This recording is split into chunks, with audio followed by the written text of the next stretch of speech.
नमस्कार, मी राहुल कुलकर्णी. आपण वेगवेगळ्या पद्धतीच्या व्यवसायांची ओळख तर करून घेतच आहोत आणि त्यातनं खूप साऱ्या नवीन गोष्टी महाराष्ट्रासमोर येत आहेत. ते तुम्ही लाखोच्या संख्येनं बघत आहात, ही खूप चांगली गोष्ट आहे. आता खरं म्हणजे मध्य पूर्वमध्ये आणि काही देशामध्ये फूड सिक्युरिटीवरती खूप बोललं जातं. आपल्या देशाचे पंतप्रधान तर कायमच त्या गोष्टीबद्दल बोलतात. पण फूड सिक्युरिटीमध्ये पोस्ट हार्वेस्टिंग हा जो घटक आहे ना, त्याच्यावरती फार अभ्यास, मनन, चिंतन झालेलं आहे. प्रत्यक्षात अंमलबजावणी करण्याची गरज आहे. आणि आता मी राहुरीमध्ये आहे. त्या अंमलबजावणी तशी जुनीच झालेली आहे, पूर्वीच झाली होती. आता ते एक्सपान्शन होतंय. कदाचित महाराष्ट्र राज्याचे मुख्यमंत्री आणि देशाचे पंतप्रधान त्याचा प्रत्यक्ष लोकार्पण सोहळा करतील असं वाटतंय. कारण आज श्री प्रवीणसिंह परदेशी होते, जे पूर्वीचे चीफ सेक्रेटरी आहेत आणि आता मित्रा ह्या संस्थेचे ते CEO आहेत. त्यांची पण मुलाखत तुम्ही बघणार आहात. पण आज मी व्ही किरण, म्हणजे ज्याला इरेडिएशन, भरत डोकणे पाटील साहेब आहेत, ते ज्यांनी ही व्यवस्था इथे राहुरीमध्ये केलेली आहे. पण ही जी विकिरणाची प्रक्रिया आहे तशी ती जुनीच आहे, नवी मुंबईत पण आहे. हे सर्व जे प्लांट आहेत, डॉक्टर अनिल काकोडकर सरांनी ज्यावेळी ॲटॉमिक एनर्जीचे ज्यावेळी कमिशनचे अध्यक्ष होते त्यावेळी संकल्पना त्यावेळी 2002 साली आदरणीय अटल बिहारी वाजपेयी साहेबांनी लासलगावचा जो प्लांट होता तो डेमॉन्स्ट्रेशन प्लांट म्हणून उभा केला होता. आज तो प्लांट हिंदुस्थानला सरकारने दिलेला आहे, परंतु USDA अप्रूव्ड प्लांट आहे. तो प्लांट छोटा आहे, परंतु तिथून आंब्याची निर्यात अमेरिका किंवा बाकी देशामध्ये होत असते. त्यानंतर राहुरीचा कल्पना पुढे आली आणि त्या ठिकाणी शेतकऱ्यांच्या मालकींचा आज जवळजवळ आमचे 35,000 शेतकरी या ठिकाणी सभासद आहेत. आणि सामाजिक न्याय मार्फत आम्ही जवळजवळ 64,000 शेड्यूल कास्ट सर्व बंधूंचं त्याला सभासद त्याला दिलेलं आहे. आणि आदरणीय मोदी साहेबांचे स्वप्न होतं का शेतकऱ्यांचं उत्पन्न दुप्पट करणे. दुप्पट उत्पन्न करणं म्हणजे काय, जो नासलेला शेतीमालाचा जो माल तो वाचवणं, that it self is a part of production. आणि त्याला एक्सपोर्ट करून चांगला भाव मिळणं, म्हणजे जेणेकरून शेतकऱ्यांचे उत्पन्न दुप्पट वाढ होईल. त्या संकल्पनेतून मागचे मुख्यमंत्री आदरणीय एकनाथजी शिंदे साहेबांना आताचे देवेंद्रजी यांनी पुढाकार घेऊन हा पूर्ण जो प्लॅन आहे, उदाहरणार्थ महाराष्ट्रामधला जो प्रोडक्शन आहे, देशातलं प्रोडक्शन आहे 350 लाख टनाचं, रब्बी आणि खरीप म्हणून कांद्याचं. आता फक्त कांदा आपण सिंबॉलिक घेतोय. कांद्याबरोबर कांदा, बटाटा, नाशवंत माल जेवढा असेल, गार्लिक आणि जिंजर किंवा अन्य पदार्थ, पल्सेस, सिरियल्स वगैरे. Let us focus first about the onion. या ओनियन हा सेन्सिटिव्ह क्रॉप आहे. Without onion there is no kitchen. त्यामुळे ओनियनचे जे भाव जे असतात सध्याला आज 15-20 रुपये असेल, तो sometimes it goes to more than 50-60. एक्सपोर्टचा भाव वेगळा असतो आणि बराच वेळा तो शेतकऱ्यांना परवडत पण नाही. म्हणजे प्रोडक्शनची कॉस्टच त्याची समजा उत्पादन कॉस्ट जर त्याची 12 ते 15 रुपये असेल, त्याच्यात परवडत नाही. आणि ते बंपर प्रोडक्शन होतं रब्बीचं. म्हणजे महाराष्ट्र जवळजवळ 40 ते 45% महाराष्ट्राचं प्रोडक्शन आहे. आपण रब्बीचा हिशोब जर धरला तर 250 लाख टन देशाचा आहे, त्यातलं 100 लाख टन महाराष्ट्राचं आहे. म्हणून त्यातले 100 लाख टनापैकी जवळजवळ 30 ते 40% कांदा खराब होतो आणि डिमांड सप्लायमुळे हा प्रत्येक वेळी अडचण येते. म्हणून एक नवीन कन्सेप्ट काकोडकर सरांनी, डॉक्टर जगदाळे यांनी, परदेश सरांनी अशी केली की why not to create a bank for us. बँकची कल्पना अशी की तो कांदा हायजेनिक पद्धतीने बँकेत साठवायचा, डस्ट टेक्नॉलॉजीने, टेम्परेचर मेंटेन करायचं 24 डिग्री, इरेडिएशन केलं तर काही होत नाही. इरेडिएशन करायचं 24 ते 25 डिग्री ठेवायचं आणि 65% ह्युमिडिटी. असं जर ते पॅरामीटर क्लिअर केलं तर कांद्याला काही होत नाही 4 ते 5-6 महिने. तोपर्यंत खरीपचा कांदा येतो. थोडक्यात कांद्याचा कारखाना तयार करायचा, कारखाना म्हणजे कांद्याची बँक. म्हणजे इट्स लाईक फॉरेन मध्ये जी कल्पना आहे का सुखरूपपणे हायजेनिक पद्धतीने साठवणं, जसा देशाला लागेल तेवढा आपल्याला ठेवायचा आणि बाकीचा एक्सपोर्ट करणं. आता काही प्रेक्षकांना, कारण BRCचा त्यांनी तो एपिसोड बघितला नसेल असेल, विकिरणाची जी पद्धती असते ती काय असते, जरा सोप्या भाषेत? ती एक साधारणतः it is like a cold pasteurization. Cobalt sixty नावाचा एक पदार्थ असतो, त्याच्यातून तो रेज पास होतात. अणू आहे त्यातून तो रेज पास होतात आणि ते निर्जंतुक बनतात. त्यातले बॅक्टेरिया वगैरे सारे मरतात, त्याचं लाईफ वाढतात, स्प्राउटिंग होणार नाही. किंवा आणि उदाहरणार्थ समजा तुम्ही अमेरिकेत जर आंबा मध्ये नासत नाही, त्याचं लाईफ वाढतं. उदाहरणार्थ आपण दरवर्षी आंबा एक्सपोर्ट करतो, वाशी प्लांट असेल आणि आमचा लासलगावचा असेल, त्यातून शेतकऱ्यांना अत्यंत चांगला फायदा होतो. अर्थात तो व्यापारी जरी एक्सपोर्ट करत असेल शेवटी अल्टिमेटली शेतकऱ्याला 2 पैसे मिळतात. परंतु आंबा तिथपर्यंत जाईपर्यंत ही this is the most difficult procedure. त्यांचे इन्स्पेक्टर इथे येऊन बसतात USA, ते आपल्याला अप्रूव्ह करून ते पुढे पाठवतात. आपल्या प्रेक्षकांसाठी मी सांगतो, US FDAचे नॉर्म्स हे अत्यंत कठोर आहेत. आत्ताच तो एक मोठा वादपर्यंत निर्माण झाला होता जेव्हा भारतातला आंबा तिकडे पाठवला आणि विकिरणाची, इरेडिएशनची जी प्रक्रिया होती त्या प्रक्रियेमध्ये काहीतरी गोंधळ निर्माण झाला आणि तेवढा आज संपूर्ण आंबा हा समुद्रामध्ये फेकून द्यावा लागला. त्याच्या प्रक्रियेचे पैसे सुद्धा आपल्याला भरावे लागले. त्यामुळे अत्यंत जबाबदारीने केलेली ही प्रक्रिया आहे विकिरण किंवा इरेडिएशन, अणुतंत्रज्ञानाचा वापर करून. कारण बऱ्याच जणांना आणि अगदी सुशिक्षित लोकांना सुद्धा ही प्रक्रिया नीट समजून घेणं गरजेचं आहे. पण हे महाराष्ट्रासाठी अद्भुत ठरू शकतं. स्पेशली लासलगावला मागं टाकून आता सोलापूर नंबर 1 झालं. धाराशिव असेल, काही प्रमाणामध्ये लातूर जिल्हा असेल, या भागामध्ये कांद्याचं उत्पादन वाढायला लागले. विदर्भामध्ये सुद्धा जो समृद्धी महामार्गाने नवा शक्तीपीठ होतोय, तर त्याच्या आजूबाजूला आपण अशा पद्धतीची व्यवस्था करू शकतो. 100% आता मागच्याच महिन्यामध्ये देवेंद्रजींनी बऱ्याचशा नवीन प्रस्तावाला मंजूरी दिलेली आहे. तो प्रस्ताव असा आहे साहेब, संभाजीनगर, नाशिक. संभाजीनगर नाशिकचा काही पाठ वैजापूरवर तिथं पण कांदा प्रचंड आहे. तर संभाजीनगर, नाशिक, त्यानंतर अहिल्यानगर, सध्याला आपण ज्या ठिकाणी राहुरीला जाऊन आलो, पलीकडं सोलापूर, धाराशिव आणि पुणे, या पट्ट्यामध्ये जवळजवळ 70 ते 80% कांदा होतो. म्हणजे 100 लाख टनाचं फक्त आपण रब्बीचं बोलतोय साहेब, खरीपचं बोलत नाही. 100 लाख टनापैकी जवळजवळ इथं 60 ते 70% कांदा होतो. म्हणून त्या ठिकाणी यांच्या 10% 10 ते 15% प्रोडक्शनच्या तिथे एक बँक असावी, जेणेकरून ते चढउतार जे होते शेतकऱ्यांना समजा माल ठेवायचा असेल तर इमिजिएटली बँक त्याला तारण देणार आणि उरलेल्या मालावर नॉमिनल प्रक्रिया किंवा चार्जेस घेऊन तो जर 3-4 महिने ठेवू शकला तर he'll be also partner when profit will be there. म्हणजे असं ते शेतकऱ्यांच्या मालकीची ही मोठी बँक व्हावी अशी आदरणीय मोदी साहेबांची आणि आदरणीय देवेंद्रजींची इच्छा होती. एफपीओ न शक्य आहे तुम्ही जे केलं? एफपीओ सर्वांना शक्य ना. फक्त एफपीओ म्हणजे एफपीओचा अर्थ असायचा तुम्हाला माझ्या माहितीप्रमाणे शेतकऱ्यांच्या मालकीची संस्था. एफपीसी म्हणजे शेतकऱ्यांच्या मालकीची कंपनी. कदाचित एफपीसी मध्ये थोडेसे कमी लोक असतात आणि एफपीओ मध्ये सध्याला आमच्याकडे जसे 35,000 सभासद आहेत, की जवळजवळ टोटल सभासद 1.5 लाख होईल. भविष्यामध्ये लाखोने वाढू शकतात आणि त्या सर्वांच्या मालकीची ही युनियन बँक असावी. दॅट ती कन्सेप्ट आदरणीय पंतप्रधान साहेबांनी. मला 2 अडचणी दिसतात त्याच्यामध्ये. एक तर इरॅडिशनच्या प्रक्रियेसाठी आता 5 रुपये किलोच्या आसपास खर्च आहे, इफ आय एम करेक्ट. एकदा सांगा. आम्ही सांगतो सध्याची कॅपिटल इन्व्हेस्टमेंट या प्रकल्पामध्ये थोडी जास्त. ती मी सांगतो सर. इरेडिएशनचं जी कल्पना आहे, आपण सध्याला डॉक्टर बसिन साहेबांचे जे डायरेक्टर भाभा अनुसंधान केंद्राचे त्यांच्या अंतर्गत डॉक्टर हसन असतील किंवा डॉक्टर गौतम असतील, ह्या लोकांनी जे R&D केल्यानंतर असं निदर्शन झालं, लासलगावचा प्लांट जो आहे तो सध्याला 10 ते 10 टन पर आवरचा कॅपॅसिटीचा आहे. राहुरीचा जो आहे तो 30 ते 35 टन पर आवरचा आहे, जरी मोठा असलं. पण याच्यामध्ये सर्वात मेन जी इरेडिएशन केलं त्याला we have to keep in the proper temperature. कांदा इज लाईक अ बेबी, त्याला तुम्हाला व्यवस्थित पण ठेवाच लागतो. तो टेम्परेचर स्टोरेज पण हायटेक स्टोरेज. नुसतं स्टोरेज खराब होतोच नाही. तो जर त्याची ह्युमिडिटी मेंटेन झाली नाही आणि टेम्परेचर मेंटेन, तो कांदा खराब होणारच. It's a most perishable crop याच्यामध्ये मानलं जातं. म्हणून राहुरीचा आपण अपग्रेड करतोय as per the USDA standard. येणारे सर्व प्लांट जे आहेत, उदाहरणार्थ राहुरीचं समजा 50,000 टनचं जे आता होऊ घातलेलं चाललेलं आहे आणि सध्याचा अपग्रेडेशनचा हा एक मोठा विषय आहे.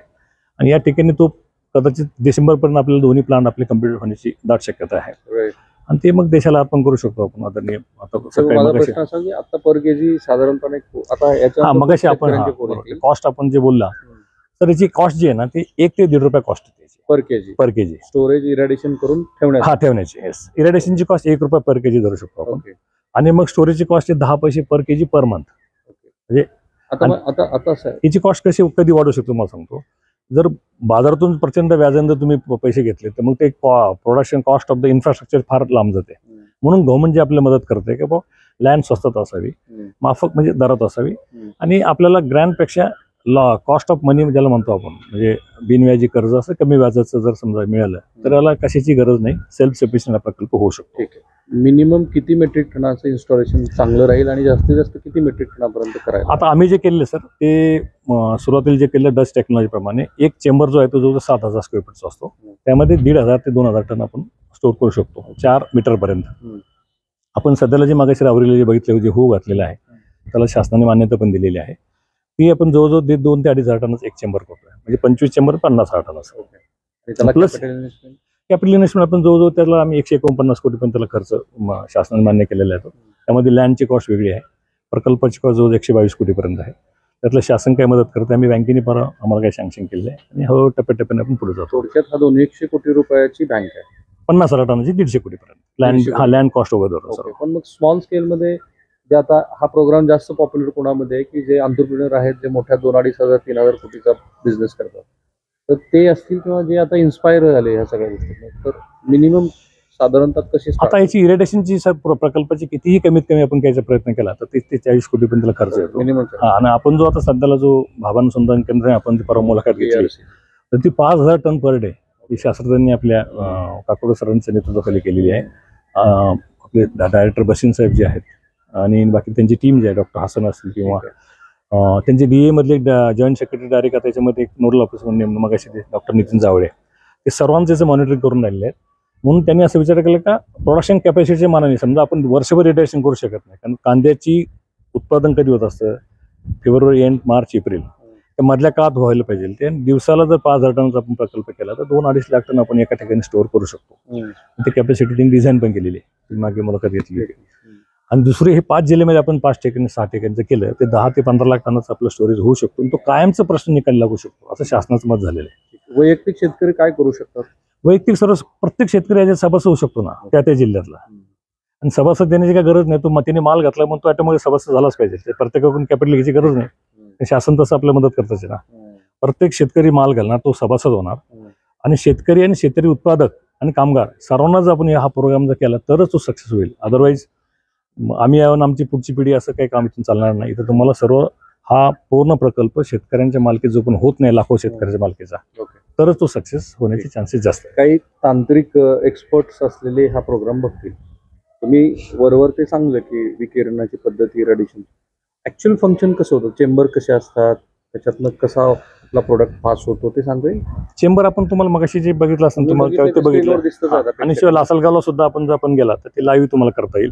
कदाचित बीआरसी मध्ये पण आपल्याला आज मला वाटतं बीआरसी मध्ये आज कॅमेरा अलाउड करत नाही, त्यांच्याकडे आपल्याला फिल्म दिलेली आहे. साधारण पद्धती काय असते? साधारण फक्त आपण काय करतो तो आलेला माल जो आहे सॉर्टिंग ग्रेडिंग करतो. कांदा आला त्याला सॉर्ट केला 25 mm 50 mm असेल ज्या ज्या देशाच्या मागणी असते त्याप्रमाणे वेगळा करतो आपण. आणि 55 mm पासून पुढचा जो कांदा सॉर्ट व्यवस्थित केल्यानंतर नॉर्मली कांद्याचं एक मोठं दुःख आपलं असेल की लोकांना हार्वेस्टिंगचं ज्ञान थोडंसं अजून काही ठिकाणी कमी असेल, कदाचित काही ठिकाणी हुशार आहेत लासलगाव साईडचे शेतकरी. कमीत कमी 2 mm 3 mm त्याला स्टीम ठेवावा लागतो, कारण इन्फेक्शन तिथून स्टार्ट होतं.